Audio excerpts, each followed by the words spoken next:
Good afternoon, Chicago. Oh, it's been a minute. It's a beautiful day, isn't it? We're here today because it's a beautiful day. We're here today because 1 million people have been murdered in our name in Iraq. We're here because we don't know how many people have been murdered in our name in Afghanistan, or Yemen, or Somalia, or other places where the bombs are falling that were made here. We're here because this is the 10th year of this war in Afghanistan. It's the 7th year of the war in Iraq. And it's the 43rd out of 55 years that Chicago has been ruled by a man named Richard Daley. Regrettably, only one of those things is going to end soon. We're here because this is the 25th month of the Great Wall Street bailout.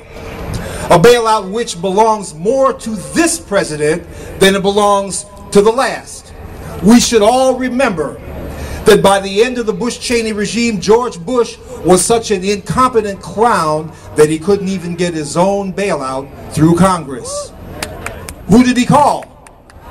He called Barack Obama to stop his campaign, to come to D.C., to corral the Black Caucus, and to rein in those Democrats who voted against the bailout. The Bush bailout was only about $3 trillion in total. Since the election of Barack Obama, and the inauguration of Barack Obama, I should say, we've given away an additional $17 trillion. The biggest transfer of wealth in human history. Our wealth. This is the wealth that should be paying for mass transit in Chicago, and Atlanta, and the Bay Area, and Brunswick, Georgia, and thousands of other places. This is the wealth that should be applied to our public schools. Okay? We're here because the United States has 4.5% of the world's population, but the United States has 25% of the world's prisoners. Half those prisoners come from the 1/8 of our country that's black. That's a fact. We have in the United States the world's first carceral state. We're here because we lock up too many people for too long. And we're here because we don't know what to do with them when they get out. Let me show you something. I brought a prop here. This is a newspaper I picked up in Georgia. It's called North Georgia Busted. Look at these pictures. These are mugshots of people who've just been arrested. Not convicted of anything, just arrested. In several counties in Georgia. I won't even mention the counties. So this means if you come to work tomorrow morning and your boss sees you've got a domestic battery or a DUI or disturbing the peace, you'll get fired. Okay? This is the kind of state we've evolved in the United States. This is where we are. This is us. That's why we're here. We're here because our elected officials don't have any solutions to the crises in housing, in education, in joblessness, and in healthcare except to sink their teeth deeper into our necks. They have no solution except to invent new foreign enemies who hate our freedom, they say. They've got no solution except kicking down our doors in the middle of the night, interrogating our friends and our families for the crime of dissent. We're here because some of us and our friends voted for change. What did we get? What we got was a more effective imperial CEO. What we got is more wars.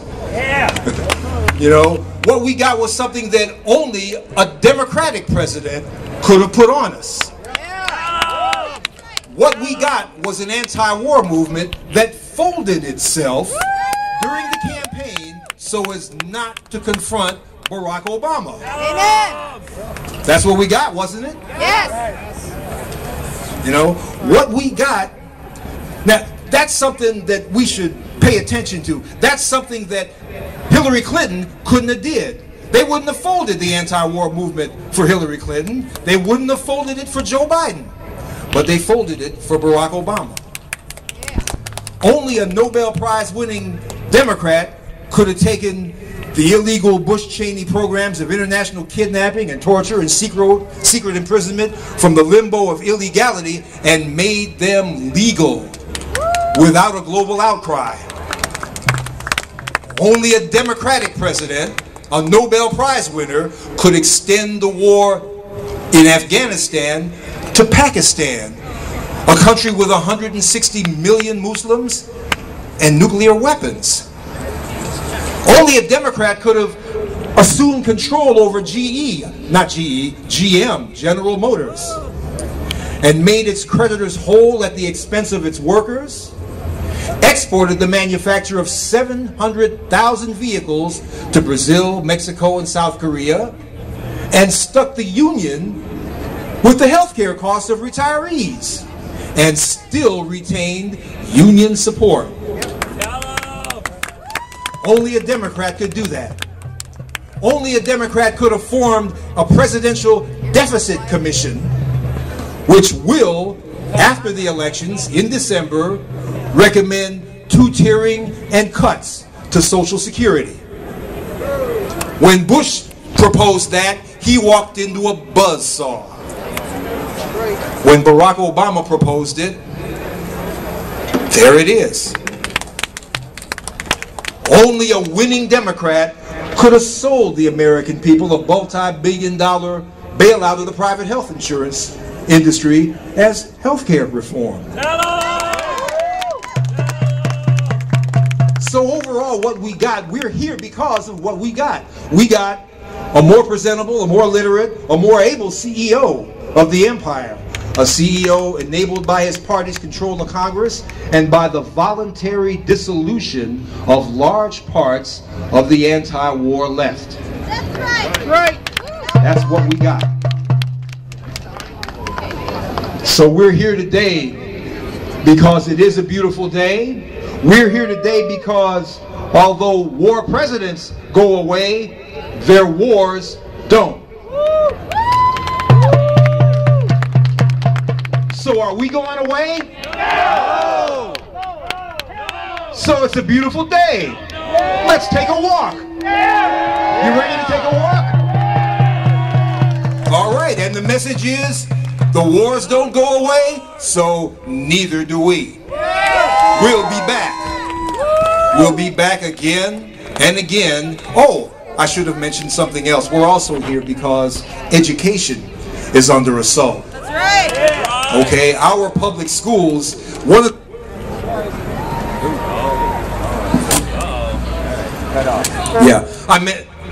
I don't want to skip this, but the part that I skipped was we're here also because public education is under a neoliberal assault. They want to turn public schools into profit centers. They want to turn teachers into Walmart and McDonald's workers. Are we going to let them? Then let's take a walk.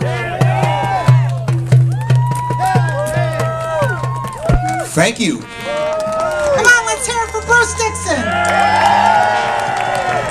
I'm sorry, let's hear it for Bruce Dixon. One more time, let's hear it for Bruce Dixon. Okay, if all the volunteers with the yellow armbands can meet at the southeast corner, we're about ready to step off.